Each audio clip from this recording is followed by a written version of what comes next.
chakula cha Bwana. Bwana Yesu asifiwe. Amen. Mwili na damu ya Bwana wetu Yesu Kristo iliyomwagika pale msalabani ni kwa ajili ya kuleta upatanisho kati ya Mungu na mwanadamu aliyekuwa mtenda dhambi. Ni kwa ajili ya kuweka agano kati ya Mungu aliye roho safi na roho ya mwanadamu iliyo chafu. Ni kwa ajili ya kuweka patano au upatanishi kati ya nafsi ya mwanadamu na nafsi ya Mungu wetu, ili kuweza kurithi uzima wa milele. Bwana Yesu asifiwe. Neno hili ambalo tumelisoma, wapendwa, mwandishi wa kitabu hiki cha Waebrania anazungumza neno lenye nguvu sana mahali hapa. Anazungumza habari ya watu wanaotumia mbuzi, damu za mbuzi, wanatumia mambo ya kidunia kwa ajili ya kutakasa, lakini vile vitu vinatakasika. Anasema si zaidi kwa damu ya Bwana wetu Yesu Kristo iliyomwagika msalabani, isiyokuwa na hatia, kwa ajili ya kumsafisha mwanadamu ili apate uhai, ili apate ukombozi, ili apate kupona na asipate mauti. Bwana Yesu asifiwe.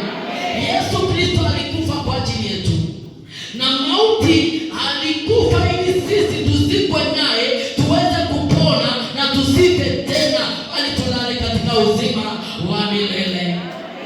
Haleluya, watu wa Mungu. Na ndio maana akatupa neema ya kuweza kutuunganisha katika mwili wake na katika damu yake, ili mwili wake na damu yake vihuishe miili yetu tuweze kufanana na yeye.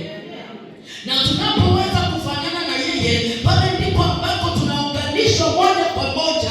Mungu anakuwa ndani mwetu na sisi tunakuwa ndani mwake, tunapata yale mahitaji yetu tunayataka kwa Mungu. Bwana Yesu asifiwe. Amen. Mwili na damu ya Bwana wetu Yesu Kristo, au tunaposhiriki meza ya Bwana, vinatupa uzima wa milele. Kwa maneno mengine, asiyeshiriki mwili na damu ya Bwana wetu Yesu Kristo anajiweka mbali na urithi wa uzima wa milele. Kwa hiyo una kila sababu ya kujitathmini, ni kwa nini mimi sishiriki mwili na damu ya Bwana wetu Yesu Kristo? Ni kwa nini mimi niko nje ya kundi? Ni kwa nini mimi sitaki kubariki ndoa ili niwe salama? Ni kwa nini mimi ninaishi matendo yanayonifanya nijitenge mbali na uso wa Mungu? Ninakataa kutengeneza maisha yangu kuweza kurithi kiti cha uzima. Maisha yangu hayaishi hapa duniani. Ni wakati wa kujiuliza ninaelekea wapi? Haleluya. Bwana Yesu asifiwe. Duniani ni mahali pa kupita tu. Hatuna makao yanayodumu hapa duniani. Ni lazima akili zetu ziweze kuona mbali, mioyo yetu iweze kutazama, nafsi zetu ziugue tunapoishi maisha ambayo hayatatupa urithi wa uzima wa milele. Soma na mimi neno la Mungu kutoka kitabu kile cha Yohana Mtakatifu. Kitabu kile cha Yohana Mtakatifu. Yohana Mtakatifu ule mlango wa 6. Yohana Mtakatifu ule mlango wa 6 na ule mstari wa 54. Yohana Mtakatifu mlango wa 6 na ule mstari wa 54. Neno la Mungu linasema, aulaye mwili wangu na kuinywa damu yangu anao uzima wa milele, nami nitamfufua siku ya mwisho. Aulaye mwili wangu na kuinywa damu yangu anao uzima wa milele, nami nitamfufua siku ya mwisho.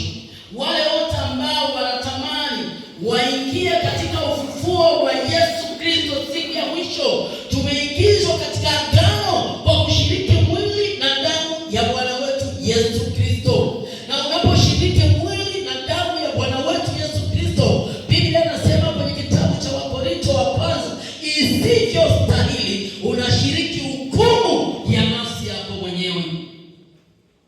Haleluya. Amen. Haleluya. Amen. Sasa kama mwili na damu ya Bwana wetu Yesu Kristo imeletwa kwa ajili ya kutusafisha, kwa ajili ya kutuponya na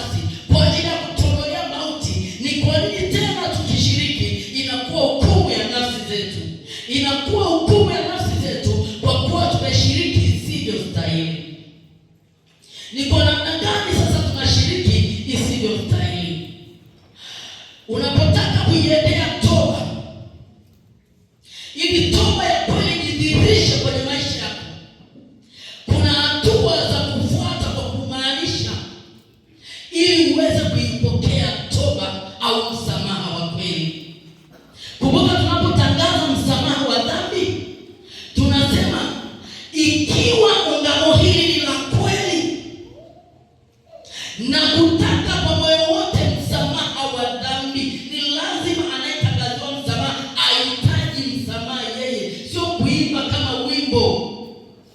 Sio kusoma utakuwa anasoma. Si kusema ni lazima uhitaji msamaha na kutaka kwa moyo wote msamaha wa dhambi. Basi kwa nguvu ya neno la Mungu ninakutangazia. Kwa hiyo kinachotangazwa pale ni kile ulichohitaji ili ukipokee. Bwana Yesu asifiwe. Unapojiandaa kushiriki mwili na damu ya Bwana wetu Yesu Kristo, jambo la kwanza ni lazima ujiulize, nikoje mimi na Mungu wangu? Nikoje mimi na Mungu wangu? Ninataka Mungu anisamehe ile leo. Uanze kutafakari, ni lazima ujitambue kwamba wewe ni mkosaji, na lile ambalo umejitambua kwamba ni mkosaji, unatamani Mungu akusamehe, ujutie. Ukijutia, utatamani kutokurudia tena. Hiyo ni hatua ya tatu. Utamani moyoni mwako kutokurudia tena hilo kosa lilokutenga na Mungu. Ukishatamani kutokurudia tena, basi uende mbele za Mungu utubu. Na utakapotubu utapokea msamaha. Kwa ukiwa umepitia zile hatua za toba, halafu ukamwambia Mungu, kweli mimi ni mshirikina sana. Nimekuacha nikaenda kwa waganga, nikaenda kwa wachawi, nikafikiri huko ndio kuna baraka yangu. Nimeenda kukuloga wengine kwa kuwaonea wivu ili niwarudishe nyuma. Lakini Mungu, leo nimetambua neema yako inatosha. Ninaomba unisamehe, sitarudia. Alafu ukaenda madhabahuni ukamwambia, naomba meza hii ya chakula cha Bwana, mwili wako na damu yako vinisafishe, viniondolee hiyo taka, na sitarudia tena. Ukishiriki utapokea toba ya kweli kupitia mwili na damu ya Bwana wetu Yesu Kristo. Haleluya. Bwana Yesu asifiwe. Chakula cha Bwana, meza ya Bwana, mwili na damu ya Bwana wetu Yesu Kristo inaponya hata magonjwa ambayo hayatibiki. Nikwambie kabisa, kuna watu walioponywa wakashuhudia. Kinachotakiwa ni dhamira yako ya ndani. Imaanishe na iwe na imani kwamba Mungu anaweza, na unapokea mwili kweli na damu kweli ya Bwana wetu Yesu Kristo. Na huo umejitathmini na udhamirie kuacha lolote linalokutenga na uwepo wa Mungu. Haleluya. Bwana Yesu asifiwe. Nimekwambia kushiriki mwili na damu ya Bwana wetu Yesu Kristo inatupa uzima wa milele. Tusome tena kitabu kile cha Yohana Mtakatifu. Yohana Mtakatifu, mlango huo wa 6.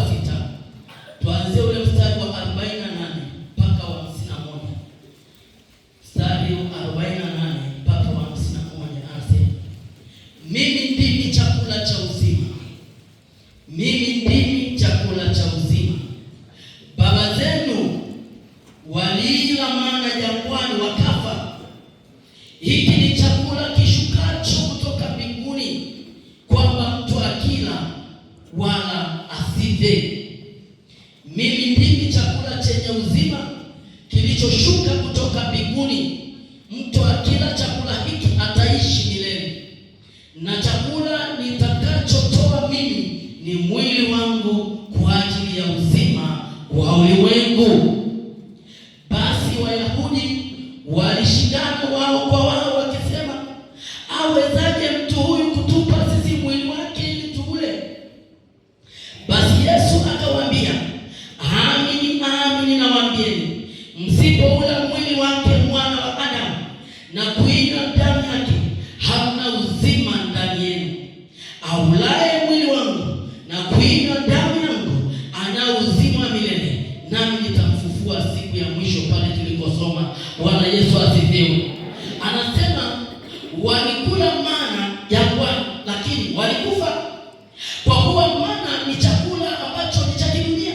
Lakini anasema anayekula mwili wangu, ambacho ni chakula kinachotoka mbinguni, kinashuka. Alipokuwa anafanya agano yeye na wanafunzi wake, ambao wanafunzi wake kwa sasa ni sisi wote tuliobatizwa, alisema nendeni ulimwenguni mkawafanye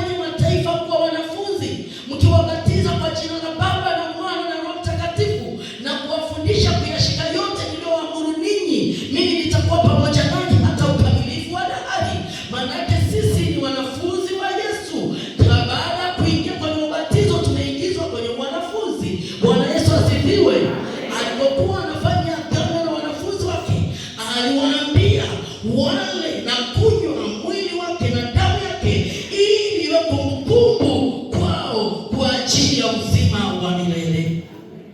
Na anasema hiki ni chakula ambacho kinashuka kutoka mbinguni. Yale maneno yanayotamkwa kwa ajili ya kugeuza mkate kuwa mwili na kugeuza divai kuwa damu, yale maneno sio ya mchungaji, yale maneno ni ya Mungu mwenyewe aliyoko ndani ya mchungaji. Ndiye anayeyatamka na kugeuza, na pale pale inageuka kuwa mwili kweli wa Kristo na damu kweli ya Kristo. Anasema ndiyo inayoshuka kutoka mbinguni kwa ajili ya mtu akila hata kufa, ataishi milele. Haleluya! Bwana Yesu asifiwe. Haleluya, watu wa Mungu. Kwa hiyo kama una matazamio ya kuishi milele, unapoondoka hapa duniani usije bali ulale, halafu upate ule ufufuo wa Kristo, ukashangilia na malaika kusujudu na kuishi milele, ni lazima uingie katika agano la Kristo ili uweze kuishi maisha ya kurithi uzima wa milele. Bwana Yesu asifiwe. Wapendwa katika Bwana, unaposhiriki mwili na damu ya Bwana wetu Yesu Kristo, unaposhiriki mwili na damu ya Bwana wetu Yesu Kristo, inatufungua macho. Kuna watu wanaomba Mungu, fungua macho yangu ya ndani, Mungu fungua macho yangu ya roho, lakini hawaoni. Wanaomba, lakini unaposhiriki kwa imani, kwa kujiandaa mwili na damu ya Bwana wetu Yesu Kristo, usishiriki chakula cha Bwana kwa mazoea. Kuna watu wanakuja kushiriki chakula cha Bwana, anakukimpa anafanya hivi. No, hii ni mwili na damu ya Bwana wetu Yesu Kristo. Inahitaji unyenyekevu, udhihirishe kwamba kweli unapokea mwili na damu ya Bwana wetu Yesu Kristo. Ukiwa unakuja kushiriki, uje unaomba, utamani kukutana na Mungu, nafsi yako iwe na kiu ya kukutana na Mungu. Inafanya ile kazi iliyokusudiwa, inatufungua macho yetu ya ndani. Bwana Yesu asifiwe. Haleluya, watu wa Mungu. Inafanya kazi kubwa sana mwili na damu ya Bwana Yesu Kristo. Soma nami kitabu cha Luka mlango wa 24. Kitabu kile cha Luka mtakatifu.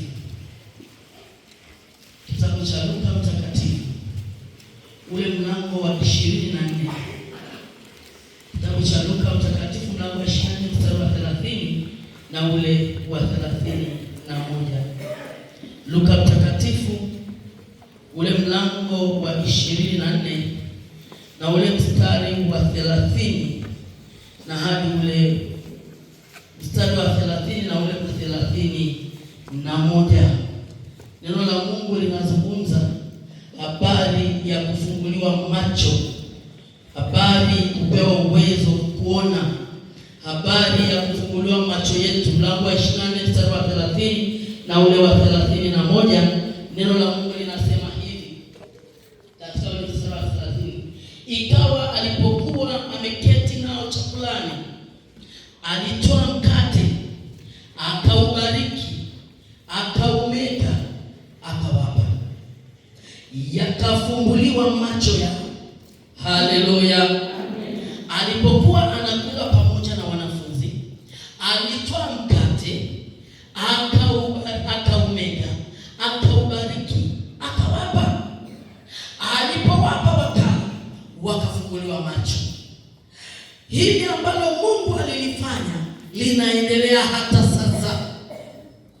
Linafungua macho ya walioamini, wanaopenda kufunguliwa, anayejua nini maana ya chakula cha Bwana, anaamini kweli na anashiriki mwili kweli na damu kweli ya Bwana wetu Yesu Kristo, itanifanyia 1, 2, 3. Na ndio maana aliyedhamiria, hata kama alikuwa na shida gani, akajiandaa kushiriki mwili na damu ya Bwana wetu Yesu Kristo. Ndio maana tunaweka kwenye matangazo wiki nzima, upate muda wa kuongea na Mungu. Unataka kufanyia nini katika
kufungua macho watu waone, halitamrudia bure, litatenda ile kazi ambayo amelituma. Sasa ni namna ya wale wanaopelekewa lile neno kuwa tayari kulipokea, ili liweze kuwapa kila ambacho kiko ndani ya ile sauti ya Mungu iliyoko ndani ya lile neno lipate kukaa ndani mwao. Bwana Yesu asifiwe. Haleluya, watu wa Mungu. Unaposhiriki mwili na damu ya Bwana wetu Yesu Kristo, unaposhiriki mwili na damu ya Bwana wetu Yesu Kristo, inakupa fursa ya Mungu kuishi ndani yako na wewe kuishi ndani mwake. Anasema wale wanaoishi ndani yangu na mimi nikaishi ndani mwao, mimi ni mzabibu na wao ni matawi, kwa hiyo lolote watakaloomba nitalifanya. Haleluya. Sasa ili upate nafasi ya kupokea yale yote unayomwomba Mungu, Mungu akapate kukutendea, ni lazima umruhusu Mungu aishi ndani mwako na wewe uishi ndani yake.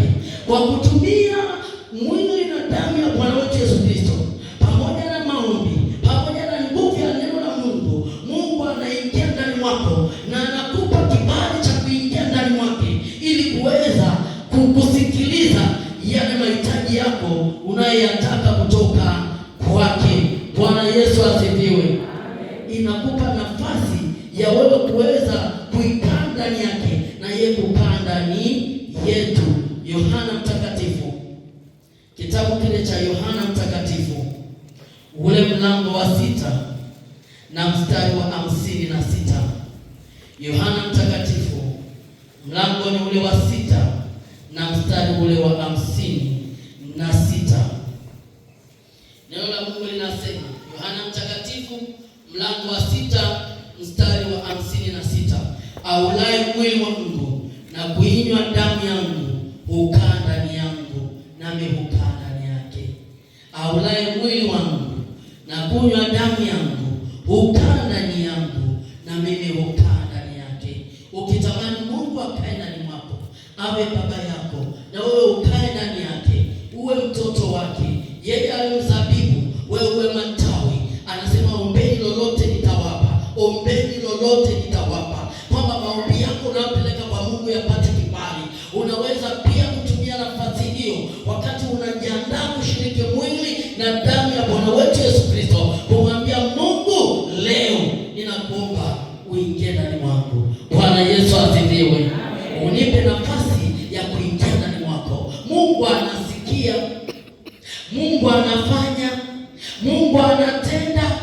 Ni sisi tujue ni namna gani tunaenenda mbele za Mungu kwa yale mahitaji yetu ambayo tunayapeleka mbele za Mungu. Mungu wetu huwa anajibu, tena anajibu kwa moto, tena wakati mwingine achelewi, ila sisi tuwe tayari kung'ang'ania yale ambayo tunamwomba Mungu, tujiandae kuyapokea, tuhusike katika kuyapokea. Bwana Yesu asifiwe. Haleluya, watu wa Mungu. Kwa tunapojiandaa vema, Mungu anatenda. Tunapojiandaa nafsi zetu, mioyo yetu, maisha yetu yakampendeza Mungu, Mungu anatenda.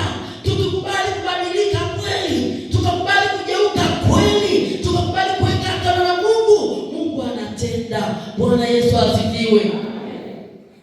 Ile mwaka mpya, usiku wa mwaka mpya, nilipoingia ibada ya kesha, nilisikia sauti inaniambia, wekeni agano nami namna ya kuenenda katika mwaka unaoanza.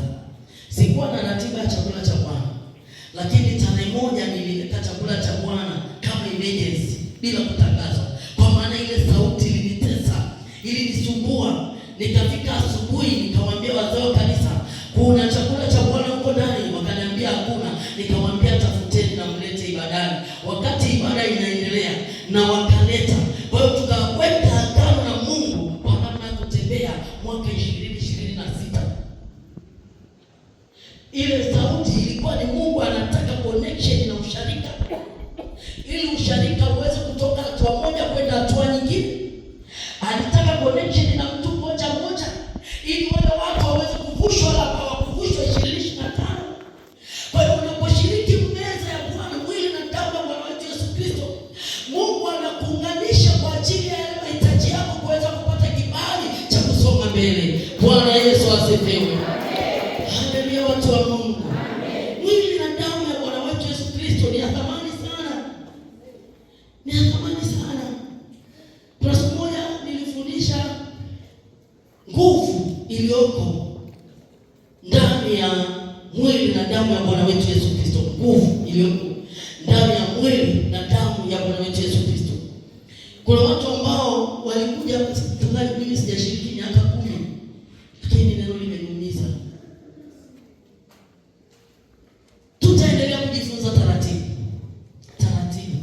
Utaona mafanikio mengi sana kwa kuweza kuitumia mwili na damu ya Bwana Yesu Kristo kuweza kutafuta kufunguliwa katika maisha yako ya kiroho. Bwana Yesu asifiwe. Haleluya, watu wa Mungu. Na Mungu wetu hajawahi kushindwa kufanya jambo lolote.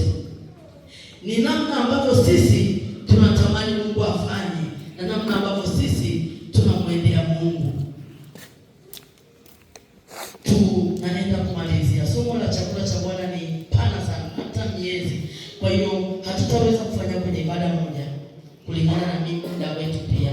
Tutaenda kumalizia kwenye kitabu kile cha Yohana Mtakatifu.